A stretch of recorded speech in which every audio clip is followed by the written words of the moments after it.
Un homme richissime était sur le point de sauter du haut d'un pont. Jusqu'à ce qu'une fillette démunie lui dise quelque chose et change absolument tout. Le vent mugissait sur le pont des amoureux, une rafale glaciale qui semblait vouloir arracher Lucas Duval de son perchoir précaire. À 32 ans, il serrait la rambarde en métal froid, une morsure qui lui rappelait la froideur de sa nouvelle réalité. Il avait tout perdu. Il y a 48 heures à peine, il pesait entre 2 et 3 milliards d'euros. À présent, la police judiciaire avait mis sous scellé chacun de ses comptes, saisi toutes ses propriétés, et souillé son nom à jamais. Son directeur financier, un homme qu'il considérait comme un ami, Stéphane Dubois, avait monté une opération de délit d'initié pendant des années, utilisant les identifiants de Lucas pour chaque transaction frauduleuse. Au moment où Lucas l'avait découvert, le préjudice était irréparable. Que Lucas soit innocent, les enquêteurs s'en fichaient. Les médias encore plus. Sa propre mère l'avait appelé ce soir-là, sa voix tremblante d'une douleur qui le transperça. « Je ne peux plus te voir, Lucas. Tu as détruit l'héritage de ton père. » Puis, le silence. Le mot « détruit » faisait écho dans son esprit vide. Lucas avait enjambé la rambarde inférieure, son costume de marque, une relique absurde de sa vie d'avant, claquant au vent. L'eau sombre et agitée en contrebas lui promettait la fin du poids insupportable qui écrasait sa cage thoracique. Plus de poursuites judiciaires. Plus de honte. Plus de regards emplis de déception. Il souleva un pied, prêt à basculer dans le néant. « Monsieur ?» Une toute petite voix le pétrifia. Il pivota la tête avec une lenteur infinie. Une enfant, peut-être de 7 ans, se tenait à quelques pas. Elle portait une fine veste rose percée de trous. Contre sa poitrine, elle tenait une boîte en carton remplie de tablettes de chocolat. Ses boucles brunes étaient rassemblées en une queue de cheval en désordre, et ses yeux marrons, immenses sous la lumière blafarde d'un lampadaire, le fixaient. « Que faites-vous là-haut » demanda-t-elle avec une douceur désarmante. « Laisse-moi, petite », la voix de Lucas était une éraflure. « Ce ne sont pas tes affaires. » Elle ne recula pas. Au contraire, elle s'approcha. « Vous voulez sauter » Lucas détourna le regard, les muscles de sa mâchoire contractés. « Je t'ai dit de t'en aller. »« Ma maman est morte il y a 63 jours, » annonça-t-elle calmement. Les doigts de Lucas se resserrèrent sur le métal. Il ne voulait pas de cette confession. « C'est un cancer qui l'a prise, très vite, » poursuivit-elle, sa voix une simple narration des faits. 3 mois du diagnostic à sa disparition. Je vends du chocolat pour aider ma tutrice avec le loyer, mais avant, c'était pour payer les médicaments de maman. Ce n'était pas assez. Rien n'était jamais assez. Poussé par une force qu'il ne comprenait pas, Lucas la regarda de nouveau. Des larmes silencieuses striaient ses joues sales, mais elle ne sanglotait pas. Elle se tenait là, pleurant sans bruit, agrippant sa boîte comme un radeau de survie. J'ai eu envie de tout lâcher, moi aussi, chuchota-t-elle. Quand maman est partie, je ne voulais plus vivre. Je n'ai plus de maman, et la douleur est si forte que parfois, j'ai l'impression d'étouffer. La vue de Lucas se voila. Sa gorge était un étau. La fillette fit un autre pas. Mais vous savez ce que maman m'a dit, la nuit juste avant ? Elle a dit, notre vie n'est pas seulement à nous. Chaque personne qu'on croise, chaque sourire qu'on offre, chaque acte de bonté, tout a de l'importance. Elle a dit, même quand on part, l'amour qu'on a semé continue de grandir dans le cœur des gens qu'on a aimés. Sa voix se cassa. Elle a dit que je devais continuer à vivre, parce que quelqu'un, quelque part, aurait besoin de la lumière que je portais en moi. Une digue céda à l'intérieur de Lucas. Je m'appelle Chloé, dit-elle en séchant ses larmes. Chloé Dubois. Et je crois que vous aussi, vous devez vivre. Parce que peut-être que quelqu'un, quelque part, a besoin de votre lumière, même si vous êtes dans le noir complet en ce moment. Dubois. Le même nom que celui qui avait orchestré sa ruine. Une secousse sismique parcourut Lucas. Ce n'était pas le froid, c'était l'effondrement de ses dernières défenses. Chloé prit une tablette de chocolat dans sa boîte. C'est la dernière de la soirée. Je la gardais pour moi, pour plus tard, mais je crois que vous en avez bien plus besoin. Elle la lui tendit. Sa petite main tremblait. Et Lucas Duval, l'homme qui avait perdu des milliards et sa raison de vivre, éclata en sanglots. Des sanglots profonds, viscéraux, qui le secouait des pieds à la tête. Avec une lenteur infinie, il redescendit de la rambarde. Chloé courut vers lui et l'enlaça, ses bras n'atteignant même pas le milieu de son torse. « Tout ira bien, murmura-t-elle. Maman disait que parfois, il faut se briser en 1000 morceaux pour pouvoir se reconstruire correctement. » Lucas tomba à genoux sur le sol froid et rugueux. Cet enfant de 7 ans, qui avait tout perdu, le réconfortait alors qu'il se désintégrait. Peu à peu, sa respiration redevint plus régulière. Les sanglots se muèrent en hoquets. Chloé s'écarta et le fixa avec un sérieux d'adulte. « Vous n'allez plus le faire, hein? Sauter ?» Lucas fit non de la tête. « Bien, dit-elle avec autorité, en plaçant la tablette dans sa paume. Parce que j'ai le sentiment que vous ferez quelque chose de vraiment important un jour. Je le sais. » Une infime lueur perça les ténèbres en lui alors qu'il croisait son regard. Ce n'était pas de l'espoir, pas encore, mais la promesse d'une aube possible. « Où est ta famille d'accueil ?»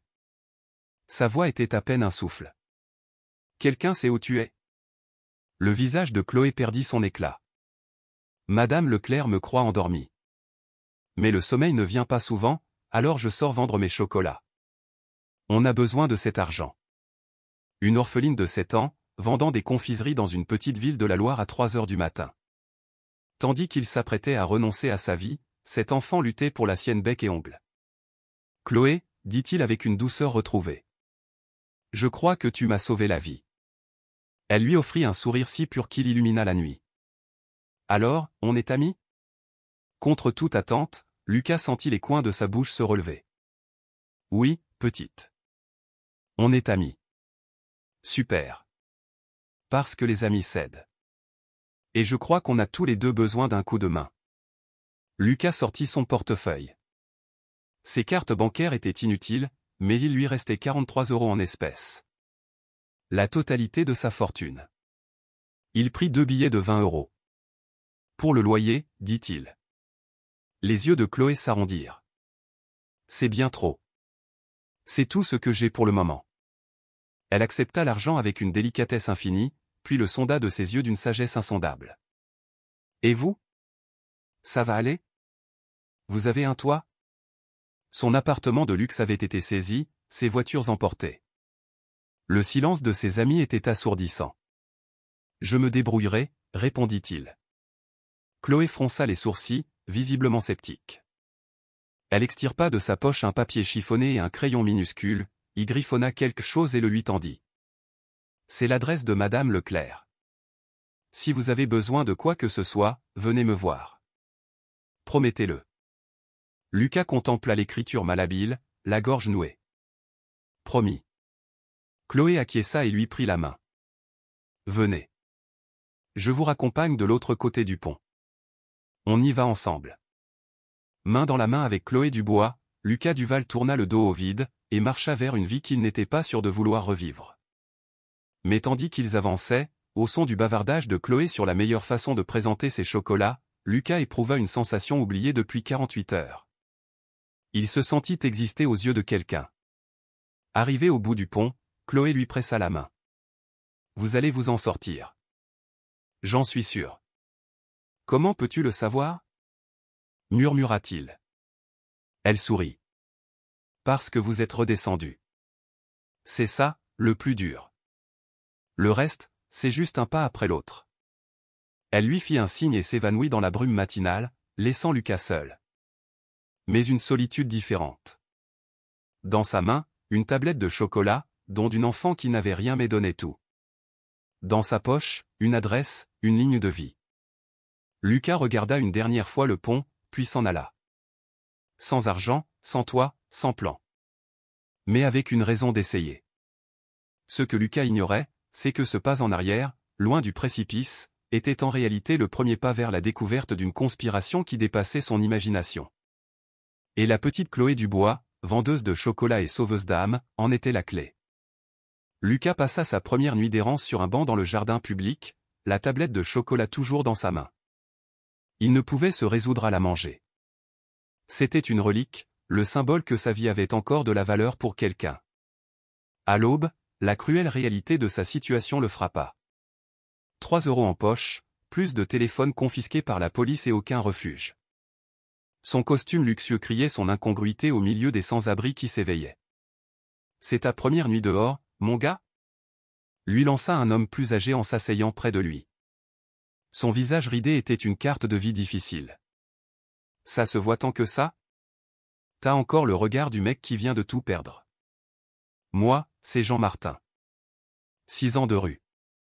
Il proposa une cigarette, que Lucas déclina.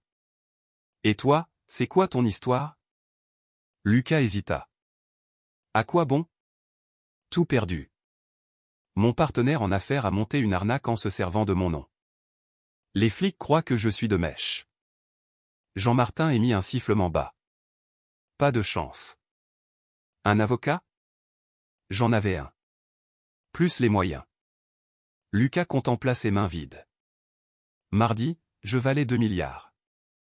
On est jeudi, je dors sur un banc. Le fric, ça vient, ça part, philosopha Jean Martin. La vraie question, c'est, qui es-tu sans tout ça ? » Avant que Lucas ne puisse méditer la question, son estomac protesta bruyamment. Il n'avait rien avalé depuis 2 jours. Jean Martin eut un petit rire. La soupe du cœur ouvre à 7 heures. Viens, je t'emmène. En marchant dans les rues encore endormies, Lucas se remémora les mots de Chloé. Un pas après l'autre. Voici le premier, accepter l'aide d'un SDF pour un repas chaud. L'orgueil était un plat qu'il ne pouvait plus se payer.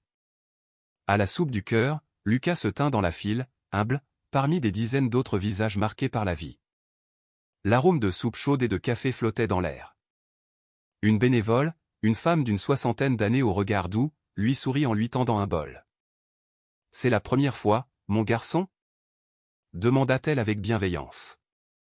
Lucas se contenta d'hocher la tête, la gorge trop serrée pour parler. « Ne vous en faites pas. On a tous besoin d'un coup de main un jour ou l'autre. Je suis Monique Bernard. Revenez quand vous voulez, d'accord ? » En avalant sa première bouchée depuis une éternité, Lucas observa les bénévoles. Ils allaient et venaient, proposant une louche de plus, échangeant quelques mots chaleureux avec ceux que la société avait rejetés. Il voyait des personnes, pas des problèmes. Exactement comme Chloé l'avait vu, lui. Pas le milliardaire en disgrâce, mais l'homme au bord du gouffre. Après ce repas providentiel, Lucas sortit l'adresse de Chloé.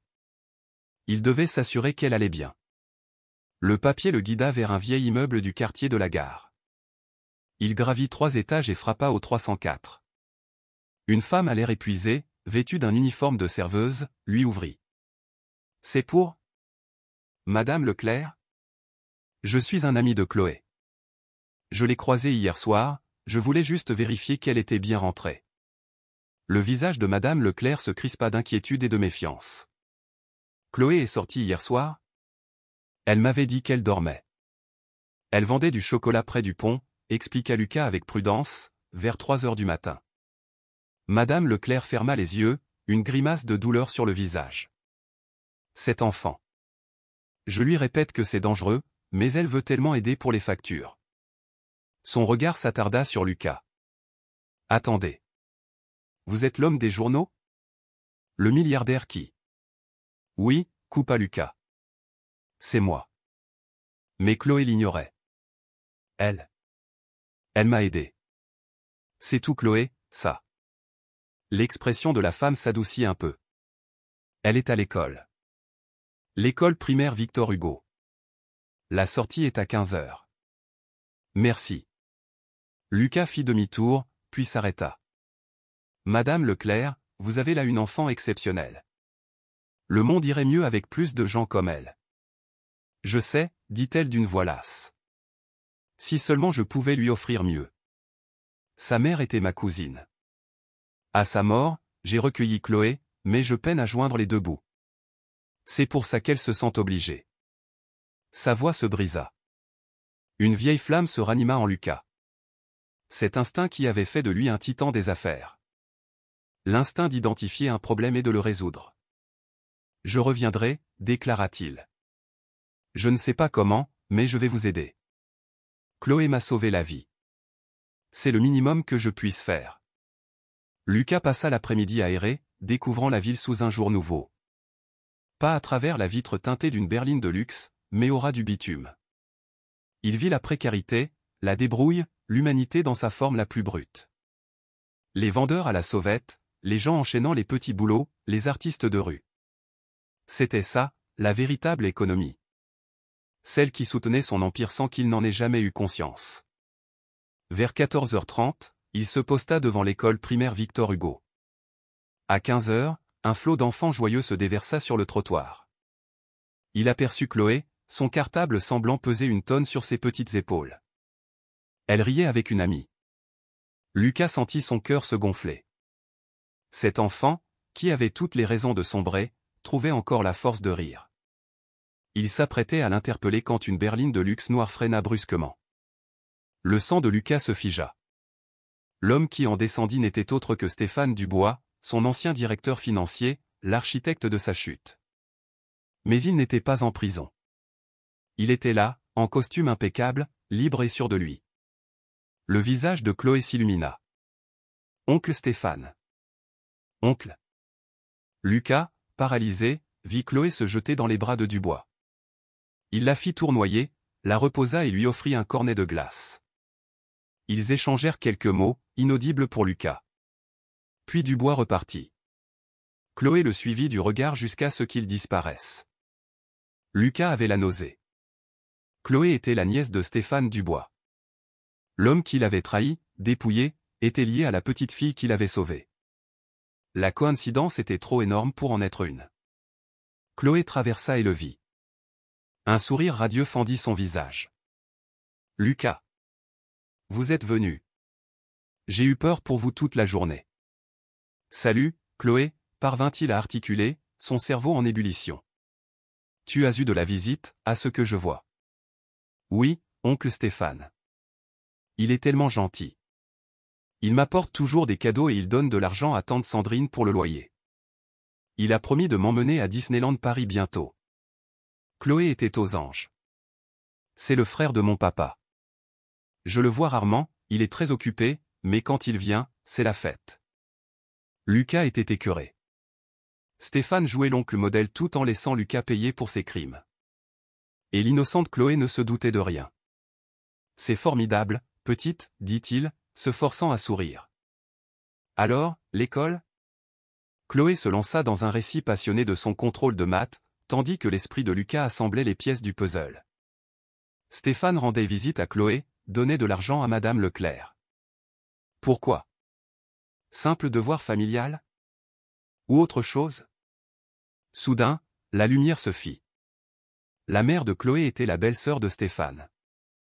Morte il y a 3 mois, au moment même où l'enquête commençait. Et si la mère de Chloé avait été au courant de quelque chose ? Si Stéphane surveillait Chloé pour s'assurer qu'elle ne détenait aucune information compromettante ? Lucas ? Chloé le regardait, inquiète. Vous avez une drôle de tête. Je réfléchissais. Il s'accroupit pour être à sa hauteur. Chloé, est-ce que ta maman te parlait de ton oncle Stéphane ? De son travail ? Chloé fronça le nez. Un peu. Maman a travaillé pour lui, avant d'être malade. Elle était son assistante de direction. C'est ça. Elle l'aidait pour ses rendez-vous et ses papiers. Le cœur de Lucas martela sa poitrine. L'assistante de direction. Elle avait dû tout voir. Les fichiers, les emails, les transferts d'argent.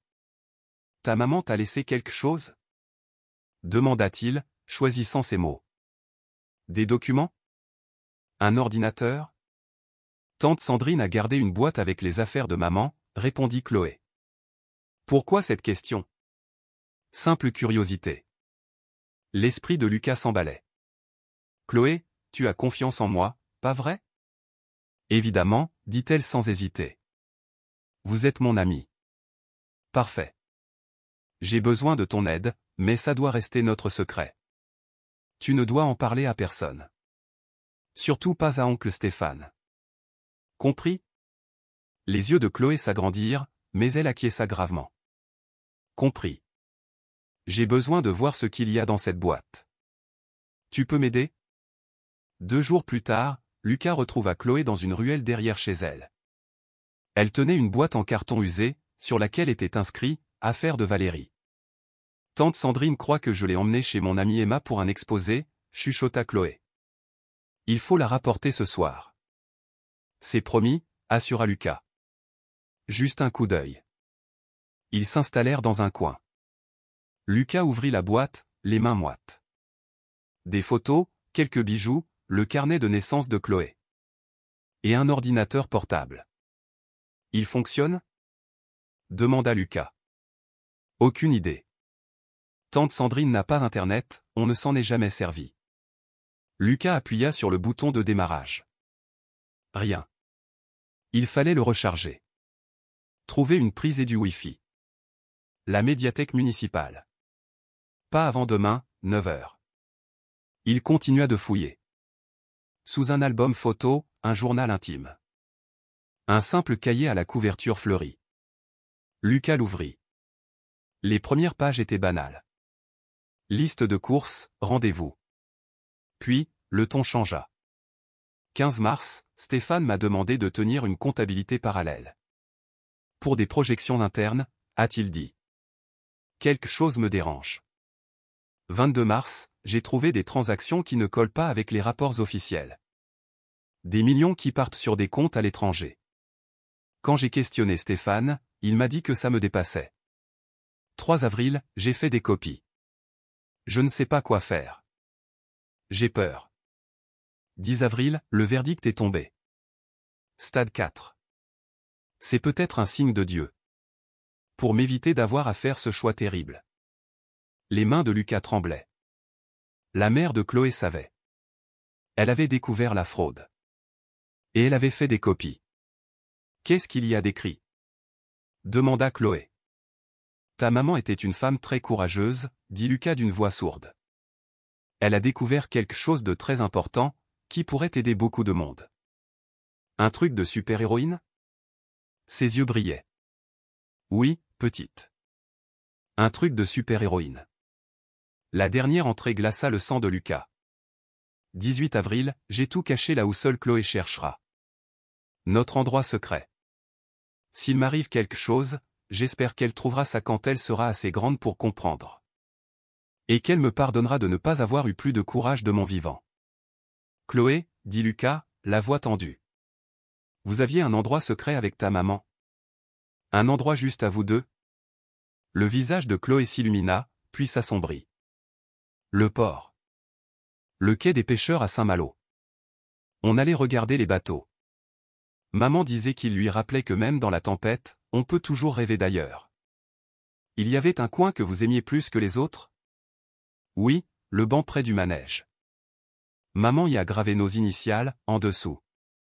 C'était notre cachette secrète pour la vie. Lucas se releva, l'adrénaline pulsant dans ses veines. Chloé, ça te dirait d'aller voir les bateaux demain ? Le lendemain, Lucas et Chloé prirent le bus pour Saint-Malo. Lucas avait passé la nuit dans les toilettes de la médiathèque, attendant la fermeture pour s'y glisser et charger l'ordinateur portable de Valérie. En vain. Les fichiers étaient cryptés. Il avait dû fuir avant d'être découvert. Au milieu de la foule de touristes à Saint-Malo, Lucas se sentait vulnérable. Son visage était connu. Mais la petite main de Chloé dans la sienne le ramenait à l'essentiel. Ils trouvèrent le banc. Chloé désigna fièrement les initiales gravées sous l'assise, VD.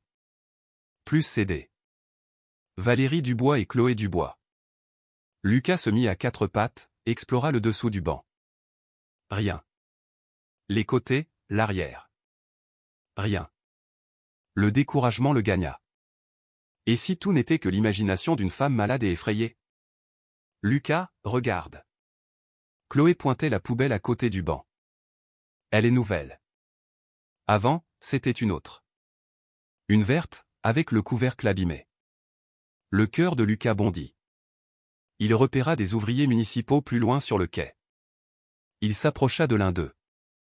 Excusez-moi, vous ne sauriez pas ce qu'est devenue la vieille poubelle qui était là. Le jeune homme haussa les épaules. Au dépôt du port, j'imagine. On stocke le vieux matériel dans l'entrepôt sous le quai. Pourquoi ? Curiosité. J'ai fait ma demande en mariage juste à côté, il y a des années, improvisa Lucas. C'est sentimental. L'ouvrier sourit. Romantique. L'entrée de l'entrepôt est par là, après la boutique de souvenirs. Mais c'est fermé à clé. Réservé au personnel. Lucas le remercia. Chloé tira sur sa manche. Lucas, j'ai envie de faire pipi. Tu m'attends? Bien sûr, petite. Je ne bouge pas. À peine fut-elle partie que Lucas fonça vers l'entrepôt. La serrure était basique. Rien à voir avec la sécurité de Connexia. Pas de caméra. Il sortit un trombone de sa poche, il en avait pris plusieurs à la médiathèque et se mit au travail. Après quelques tentatives, la serrure céda. L'intérieur était sombre et humide. Un bric-à-brac d'équipement portuaire. Il chercha la poubelle verte. La voilà, avec son couvercle cassé. Il la renversa. Rien. Il regarda à l'intérieur. Vide. Il allait abandonner quand il remarqua que le fond semblait mal ajusté. Il tira. Un double fond se détacha. À l'intérieur, dans un sachet plastique, une clé USB et une lettre. Il empocha son butin juste au moment où il entendit des voix dehors. Il remit tout en place et sortit par une porte dérobée. Chloé l'attendait, l'air anxieux. Vous étiez où? Je faisais un tour. Allez, allons voir ces bateaux. Ils passèrent une heure sur le quai, Lucas feignant une normalité qu'il ne ressentait pas. La clé dans sa poche était une bombe à retardement. Le soir même, après avoir ramené Chloé, Lucas retourna à la médiathèque. Même stratagème. Enfermé dans les toilettes jusqu'à la fermeture. Puis, dans la pénombre, il inséra la clé USB dans un ordinateur. Pas de mot de passe. Des centaines de fichiers s'affichèrent. Relevés bancaires, comptes offshore, emails compromettants entre Stéphane et des membres du conseil, ordre de virement avec la signature numérique falsifiée de Lucas. Et un fichier vidéo. Lucas cliqua. Le visage de Valérie Dubois, amaigri par la maladie, emplit l'écran. La date indiquait que la vidéo avait été faite quelques jours avant sa mort. Je suis Valérie Dubois, sa voix était faible mais déterminée. J'enregistre ceci comme une assurance. Mon beau-frère, Stéphane Dubois, a détourné des fonds de Connexia pendant 3 ans, en utilisant la signature et les accès du PDG, Lucas Duval. Je le sais, c'est moi qui l'ai utilisé pour le faire. Je croyais participer à des opérations légales, jusqu'à ce que je comprenne la vérité. Elle fut secouée par une quinte de tout. On devinait une potence à perfusion derrière elle. Je vais mourir. Je n'ai pas le temps de suivre la procédure légale. Et j'ai peur de ce que Stéphane pourrait faire à ma fille s'il apprend l'existence de ces preuves. Alors je les cache. Si vous trouvez ceci, je vous en supplie, protégez ma Chloé. Elle est innocente, elle ne sait rien. Et s'il vous plaît, réhabilitez M. Duval. Il a peut-être des défauts, mais il n'a pas fait ça. C'est Stéphane. Et je l'ai aidé. Que Dieu me pardonne. La vidéo prit fin. Lucas resta prostré, des larmes brûlant ses joues. Il avait tout. La preuve de son innocence. Le moyen de récupérer sa vie. Mais Stéphane était libre. Et il rendait visite à Chloé avec des glaces et des promesses. Lucas devait trouver un moyen de l'arrêter sans mettre en danger une enfant de 7 ans. Pendant 3 jours, Lucas décortiqua le contenu de la clé USB, reclus dans la médiathèque la nuit. C'était un véritable fantôme. Les preuves étaient irréfutables. Stéphane n'était pas seulement un fraudeur, c'était l'architecte d'une pyramide de Ponzi de 800 millions d'euros, camouflée derrière le succès de Connexia. Lucas avait été le coupable idéal.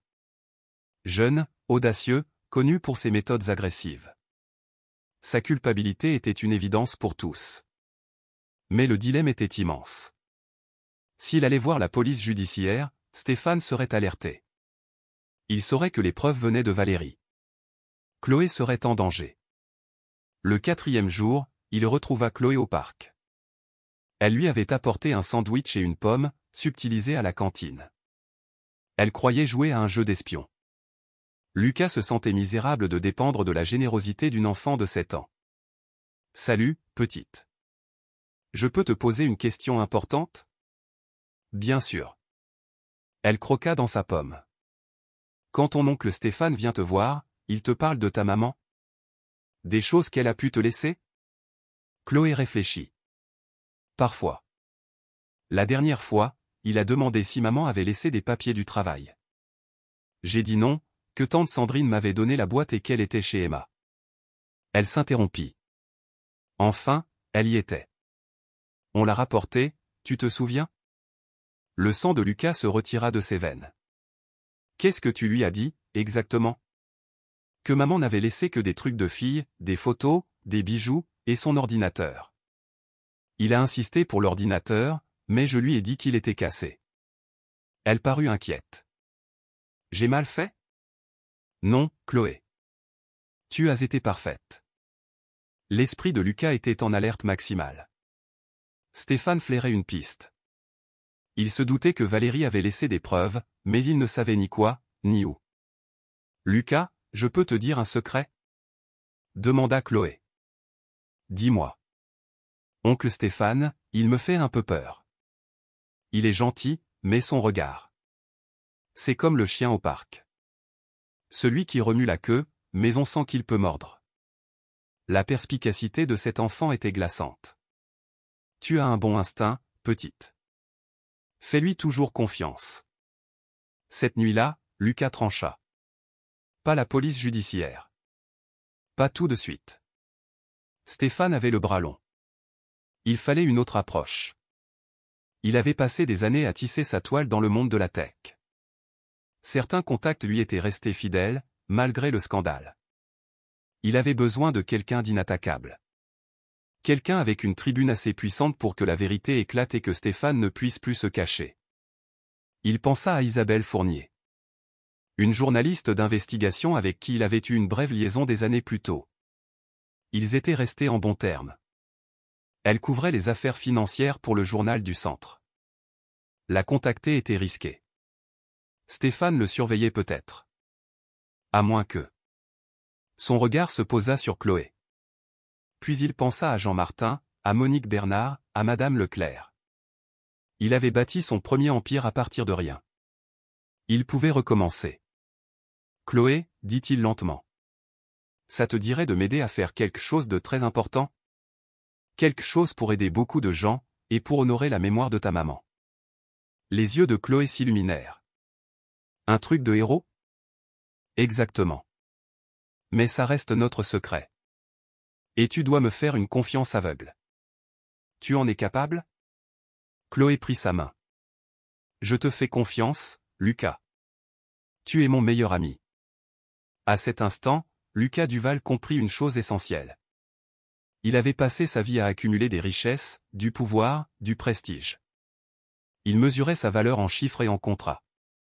Mais là, sur ce banc, sans abri et brisé, tenant la main d'une orpheline de 7 ans qui croyait en lui, il se sentit plus riche qu'il ne l'avait jamais été. D'accord, dit-il. Voilà le plan. Ce que Lucas ne pouvait pas savoir, c'est que Stéphane avait déjà découvert la cachette vide. Ces hommes suivaient Lucas depuis 2 jours. Et Stéphane venait de passer un appel qui allait tout faire basculer. Le chasseur était devenu la proie, et la petite Chloé était au centre de la tempête. Le plan de Lucas était aussi simple qu'audacieux. Chloé devait remettre une enveloppe à Isabelle Fournier au journal, en prétendant qu'un sans-abri l'avait payé 5 € pour le faire. L'enveloppe contenait un numéro de téléphone jetable et une phrase « Je peux prouver l'innocence de Lucas Duval. Rencontrez-moi ».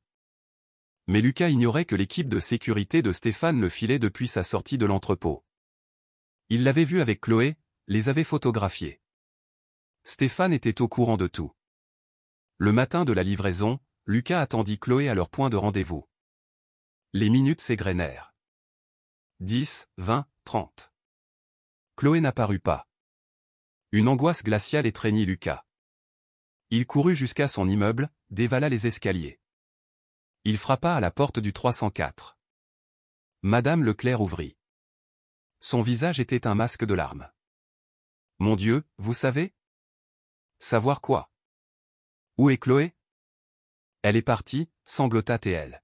« Stéphane est venu ce matin. Il a dit qu'il y avait une audience d'urgence pour la garde, qu'il l'emmenait avec lui.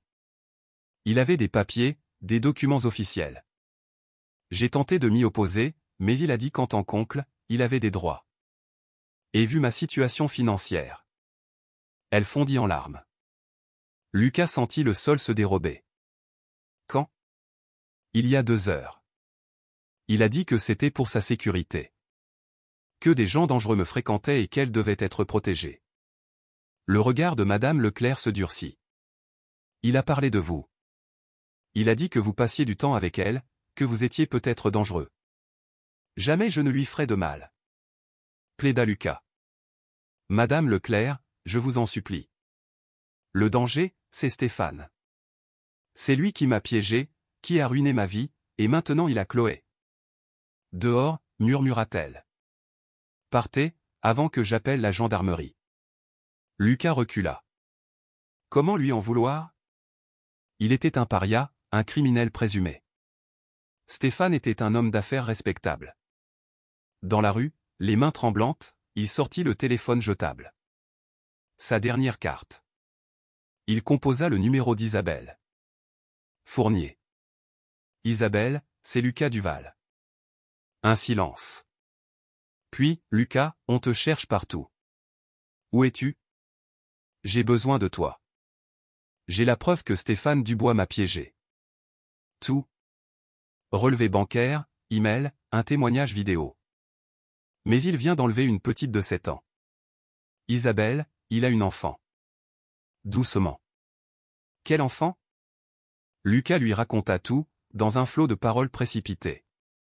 La rencontre sur le pont, le lien de parenté avec Stéphane, les preuves de Valérie, l'enlèvement de Chloé. Lucas, c'est. Isabelle marqua une pause. C'est une bombe. Mais si tu as tout inventé. Je n'invente rien. J'ai les preuves. Mais il faut agir vite. Si Stéphane croit que Chloé sait quelque chose, elle est en danger. Où sont les preuves? Lucas serra la clé USB. Avec moi. Mais Isabelle, si je te les donne et que Stéphane la prend avant la publication, il se volatilisera. Avec Chloé. Alors, on va jouer serré, dit Isabelle, sa voix devenant celle de la professionnelle aguerrie. On contacte la police judiciaire, on monte un dossier en bétonné. Non, trancha Lucas. La PJ a déjà eu sa chance. On doit le forcer à la faute. Le faire paniquer. C'est risqué. Je m'en moque. Cette gamine m'a sauvé la vie, Isabelle. Je ne la laisserai pas tomber. Long silence. D'accord. Dis-moi ce qu'il te faut. 24 heures plus tard, à 6 heures du matin, l'article d'Isabelle fit l'effet d'une déflagration sur le site du journal du Centre. Titre, Fraude Connexia, de nouvelles preuves innocenteraient Lucas Duval. Depuis un ordinateur de la médiathèque, Lucas vit l'information devenir virale. Isabelle avait été brillante.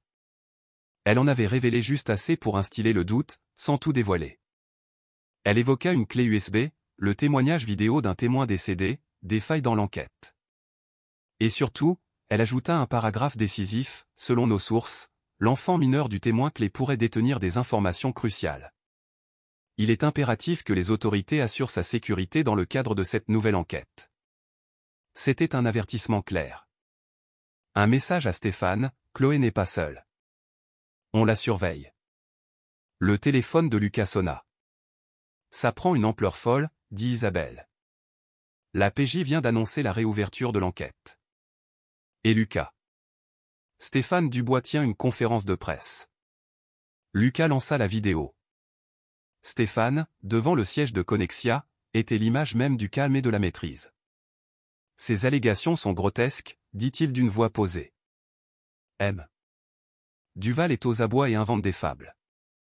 Quant à l'enfant mentionné dans cet article diffamatoire, ma nièce Chloé, elle est en parfaite sécurité avec moi le temps que sa garde soit officialisée.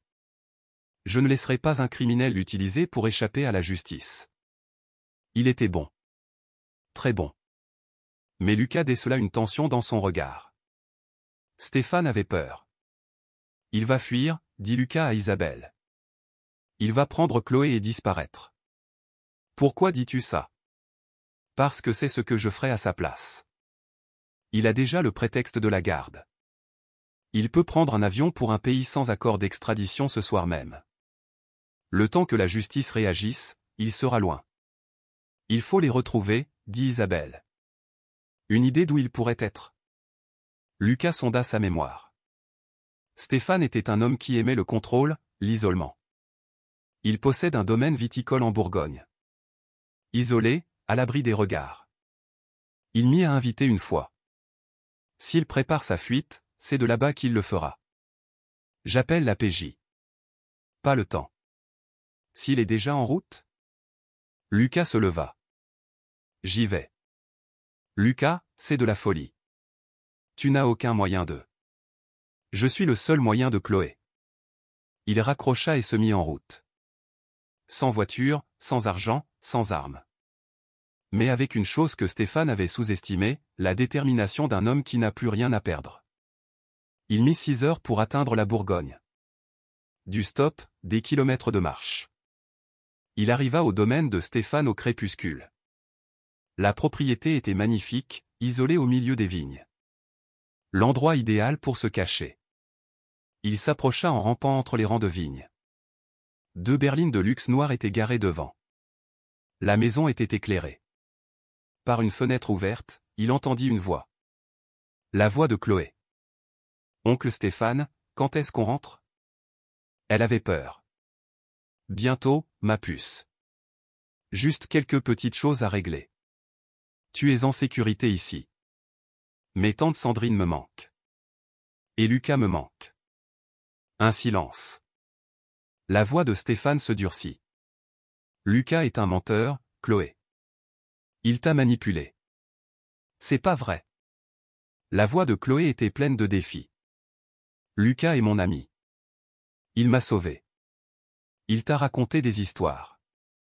Est-ce qu'il t'a posé des questions sur ta mère? Sur ce qu'elle aurait pu laisser? Silence. Lucas retint son souffle. Chloé, je sais que ta mère a pris quelque chose qui m'appartenait. Quelque chose de très important. Si Lucas l'a, je dois le récupérer. Il t'a parlé d'une clé USB? De fichiers? Je sais pas de quoi tu parles, la voix de Chloé était un filet tremblant. Chloé, le ton de Stéphane était glacial. Ma patience a des limites. C'est très grave. Si tu protèges Lucas, tu fais une terrible erreur. Alors, ta mère a-t-elle laissé des dossiers, des documents, ou? J'ai dit que je sais pas. Cria Chloé, suivi d'un bruit de verre brisé. C'en était trop. Lucas ramassa une grosse pierre et la projeta à travers la baie vitrée. Des cris, du verre qui explose. Lucas fit le tour et défonça la porte d'entrée. L'épaule en feu. La scène se figea. Chloé, au milieu du salon, en larmes. Stéphane, la main levée au-dessus d'elle.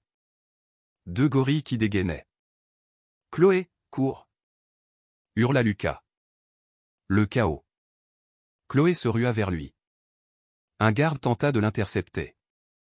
Stéphane aboyait des ordres. Lucas attrapa Chloé, la poussa derrière lui, et fut plaqué au sol par le 2e garde. Une pluie de coups s'abattit sur lui. Il tenta de se débattre, mais il était trop faible. Assez. La voix de Stéphane claqua. Les coups cessèrent. Lucas gisait à terre, le goût du sang dans la bouche. Chloé pleurait à côté de lui. Stéphane s'accroupit, le visage déformé par la haine. Tu compliques tout, Lucas. J'allais te laisser croupir en prison. Mais non, il a fallu que tu t'en mêles. Tu ne t'en sortiras pas, cracha Lucas. Stéphane eut un sourire méprisant. C'est déjà fait. Ton article ne prouve rien. C'est la parole d'un clochard contre la mienne. Même avec le petit cadeau de Valérie, mes avocats peuvent bloquer la procédure pendant des années.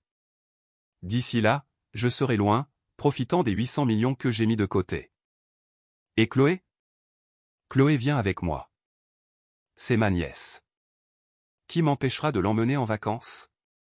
Il se releva. D'ailleurs, notre avion pour Dubaï est dans 3 heures. Ses valises sont prêtes. Non. Hurla Chloé. J'irai pas avec toi. T'es méchant et tu me fais peur. Je te déteste. Le masque de Stéphane tomba, révélant le monstre. « Tu feras ce que je te dis, petite peste. Comme ta mère aurait dû le faire. » Ma maman était courageuse. Sanglota Chloé. Plus que toi. Stéphane l'attrapa violemment par le bras. Chloé hurla. Une rage primaire submergea Lucas. Il se jeta sur Stéphane, le projetant loin de Chloé. Ils s'écrasèrent sur une table basse en verre.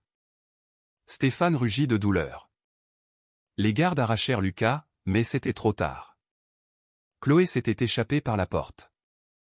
Rattrapez-la. Beugla Stéphane, le front en sang. Ramenez-moi cette gamine. Un garde se lança à sa poursuite. L'autre s'apprêtait à frapper Lucas à nouveau. C'est alors que les sirènes retentirent. Des gyrophares balayèrent l'allée.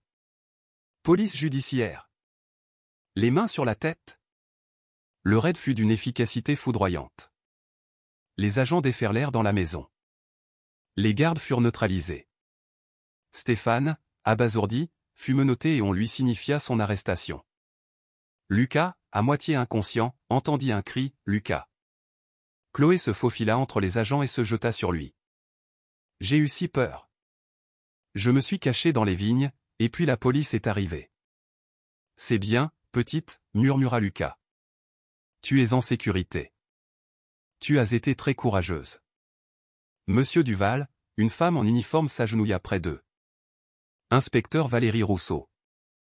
On va vous soigner. » « La clé USB, dit Lucas, Isabelle Fournier là. »« Les preuves. »« On sait. Madame Fournier nous a tout transmis il y a des heures. Votre article a accéléré les choses, mais... » Elle jeta un regard à Stéphane. « On l'a eu. » Tandis que les secours s'occupaient de Lucas, il vit Stéphane être emmené. Leurs regards se croisèrent. « Ce n'est pas fini, » lut Lucas sur ses lèvres. Mais c'était faux. C'était fini. Plus tard, à l'hôpital local, l'inspecteur Rousseau lui expliqua tout. L'article d'Isabelle avait libéré d'autres langues. 3 anciens employés de Connexia avaient corroboré les faits. Avec la clé USB de Valérie, le dossier était indestructible. Tous les comptes de Stéphane Dubois sont gelés, dit Rousseau. 4 de ses complices sont sous les verrous. On a récupéré 600 millions. On trouvera le reste. Et Lucas ? Demanda Chloé, qui n'avait pas quitté son chevet. Il est en prison ? Rousseau lui sourit. Non, ma puce. Lucas est une victime. Toutes les charges contre lui sont abandonnées. D'après les preuves, il ignorait tout de cette fraude. Monsieur Duval, vous êtes libre. Libre. Le mot flottait, irréel. Après des semaines de cauchemars, c'était fini. Encore une chose, dit Rousseau, en lui montrant une tablette. On a trouvé ça dans le coffre de Dubois. C'était une vidéo de surveillance du siège de Connexia, datant de 3 mois avant le scandale. On y voyait Stéphane, la nuit, dans le bureau de Lucas, utilisant son ordinateur pour falsifier sa signature sur des dizaines de documents. Il s'est filmé ? Lucas était sidéré. Une assurance, expliqua Rousseau. Pour avoir un moyen de pression, au cas où. Les criminels de son espèce gardent toujours des preuves. Ils n'imaginent jamais qu'elles puissent se retourner contre eux. En regardant la vidéo, Lucas ressentit une paix profonde. Et maintenant, que va devenir Chloé ? Demanda-t-il. Le visage de Rousseau s'adoucit. C'est complexe. Madame Leclerc est sa tutrice, mais vu les manipulations de Stéphane. Les services sociaux vont devoir. Non, dit Chloé, sa petite voix emplie d'une détermination farouche. Elle regarda Lucas. Je veux rester avec Lucas. Le cœur de Lucas se serra. Chloé, je n'ai rien. Pas de maison, pas d'argent. Tout est bloqué. Je ne peux pas m'occuper de toi. Si, tu le peux, dit-elle simplement. Tu m'as protégé. Tu es venu me chercher. C'est ça, une famille. L'inspecteur les observait. Monsieur Duval, une fois votre situation régularisée, envisageriez-vous de demander sa garde ? Lucas regarda cet enfant qui lui avait sauvé la vie, qui lui avait offert son dernier chocolat, qui avait cru en lui. Oui, dit-il, la voix étranglée par l'émotion. Oui. Si c'est ce que Chloé désire. Chloé l'enlaça, en faisant attention à ses blessures. C'est tout ce que je désire. Tu es ma famille, Lucas. Comme disait maman, l'amour qu'on sème continue de grandir. Et nous, on a semé de l'amour dans nos cœurs. Ça fait de nous une famille. Pour la deuxième fois depuis qu'il connaissait Chloé, Lucas Duval pleura. Mais ces larmes-là étaient des larmes de bonheur. 3 mois plus tard, au palais de justice, Stéphane Dubois fut condamné à 35 ans de prison ferme. Son empire n'était plus que ruine. L'enquête avait révélé un système de corruption tentaculaire. L'homme qui se croyait au-dessus des lois allait finir ses jours en prison. En sortant de la salle, son regard croisa celui de Lucas. La haine avait fait place à la résignation. La défaite. Dehors, les journalistes se pressaient. Monsieur Duval, un commentaire? Quel est votre avenir? Allez-vous relancer Connexia? Lucas les arrêta d'un geste. Je ferai une déclaration plus tard. Pour l'instant, j'ai une priorité. Il se fraya un chemin jusqu'à Chloé et Madame Leclerc. La garde avait été officialisée la semaine précédente. Chloé vivait avec lui. Ses avoirs étaient débloqués, sa réputation lavée. Les propositions d'affaires affluaient. Mais rien de tout cela n'avait d'importance face à la petite main qui tenait la sienne. « On va manger une glace ?» demanda Chloé. « Bien sûr, » répondit Lucas. La plus grosse coupe glacée de la carte. En marchant dans la ville où il avait failli mourir, il mesura le chemin parcouru. Il avait perdu des milliards, une entreprise, une réputation. Il avait gagné une raison de vivre, une famille, de l'amour. Il avait gagné une fille de 7 ans.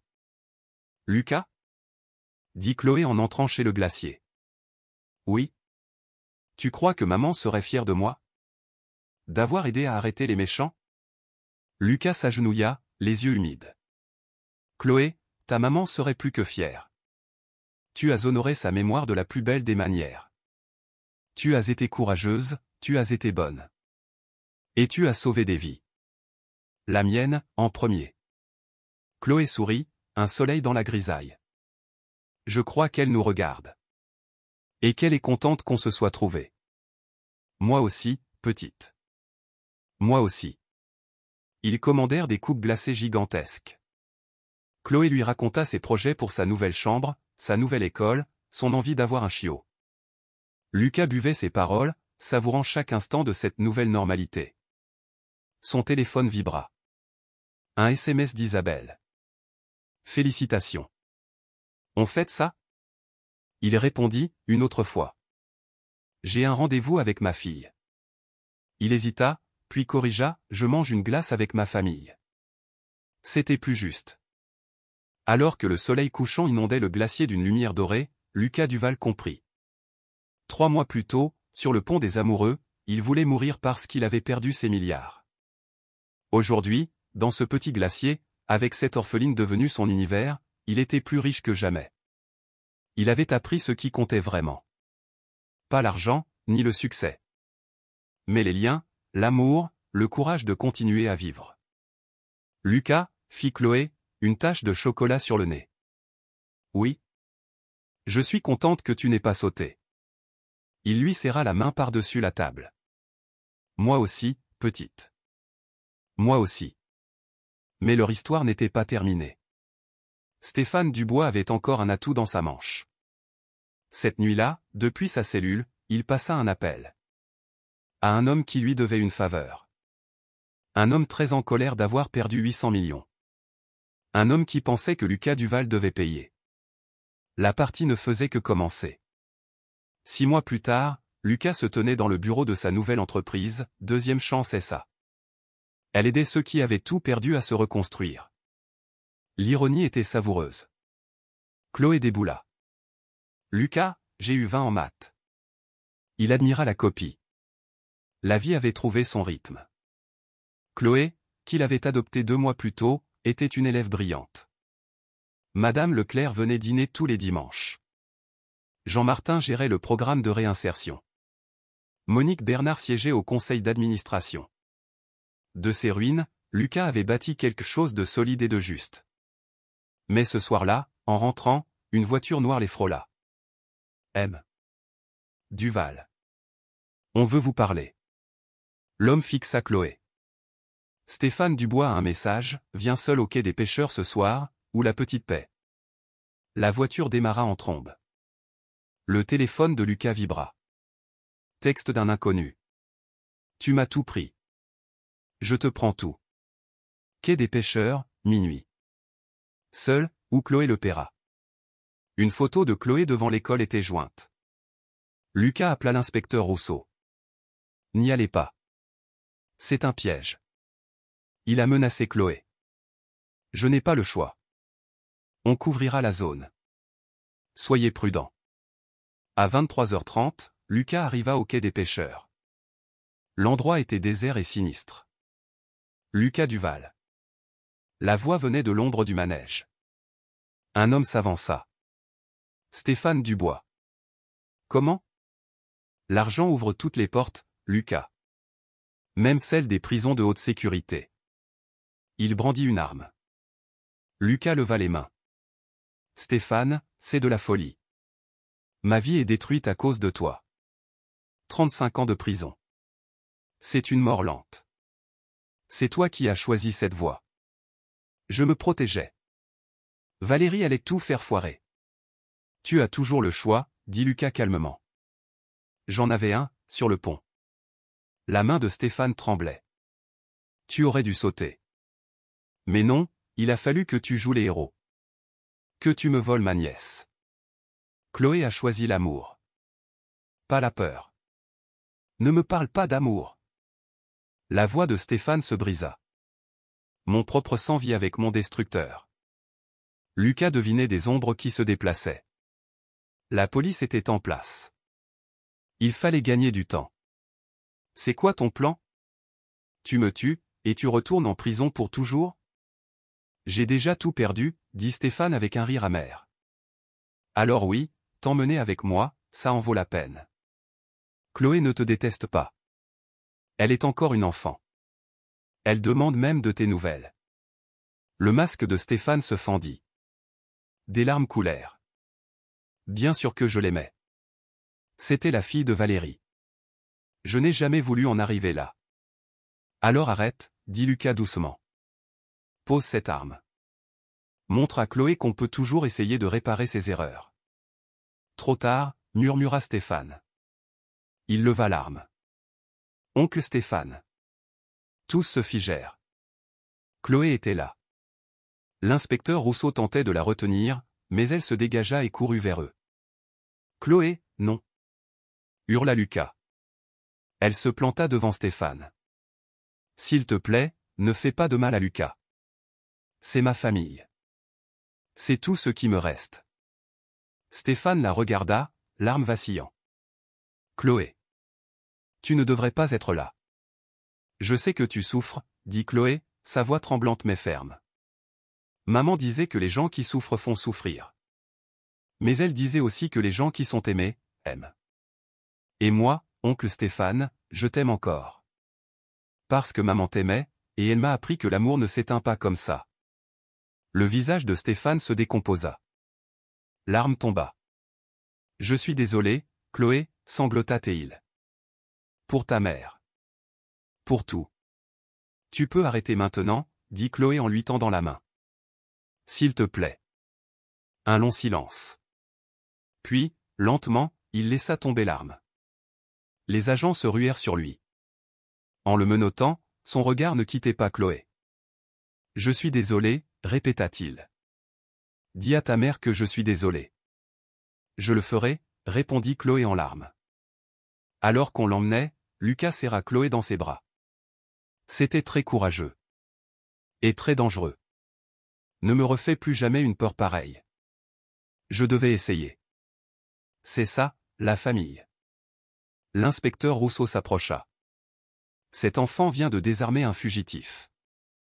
Monsieur Duval, cette fois, c'est vraiment fini. Dubois ne s'échappera plus. Vous êtes en sécurité. En quittant le quai, Chloé demanda, on peut aller sur le pont? Là où tout a commencé. 20 minutes plus tard, ils étaient sur le pont des amoureux. Le vent soufflait, mais tout était différent. C'est ici que je t'ai trouvé, dit Chloé. Tu m'as sauvé la vie, cette nuit-là. Chloé réfléchit. Je crois qu'on s'est sauvé l'un l'autre. Tu étais triste, tu avais besoin d'une raison de vivre. J'étais triste, j'avais besoin de quelqu'un à aimer. On était cassés tous les deux. Ensemble, on s'est réparés. Lucas s'accroupit. Ta maman avait raison. L'amour qu'on donne continue de vivre. Elle t'a donné tant d'amour, et tu me l'as offert. Et maintenant, c'est à mon tour de te le donner. Chaque jour. Pour toujours? Pour toujours. Ils contemplèrent les lumières de la ville. Le lieu qui aurait dû être son tombeau était devenu son berceau. Lucas? Dit Chloé en partant. Oui. Plus tard, je veux aider les gens. Comme nous. Ceux qui sont tristes et perdus. Lucas sourit. Tu le fais déjà, petite. Chaque jour. Main dans la main, ils quittèrent le pont. Une famille. Lucas pensa à tout ce qu'il avait perdu, des milliards, un empire, un statut. Et à ce qu'il avait gagné, une fille, un but, des amis, le sens de ce qui importe vraiment. L'échange était largement en sa faveur. Sur ce pont, 6 mois plus tôt, il était prêt à mourir parce qu'il avait perdu tout ce qui le définissait. Il comprenait maintenant qu'il n'avait jamais rien possédé de réel avant de tout perdre. Car les seules vraies richesses, l'amour, la famille, le but ne peuvent être ni volées, ni quantifiées. Elles ne peuvent qu'être données. D'un cœur brisé à un autre. Sur le chemin du retour, Chloé s'endormit, sa main dans la sienne. Et Lucas Duval, ancien milliardaire, nouveau père, et fondateur de Deuxième Chance SA, sourit. Il comprenait enfin le message de Chloé. Leur vie n'était pas seulement à eux. Chaque rencontre, chaque sourire, chaque geste comptait. Et même après leur mort, l'amour qu'ils auraient donné continuerait de vivre. C'était ça, la vraie fortune. C'était ça, qui rendait la vie digne d'être vécue. Fin.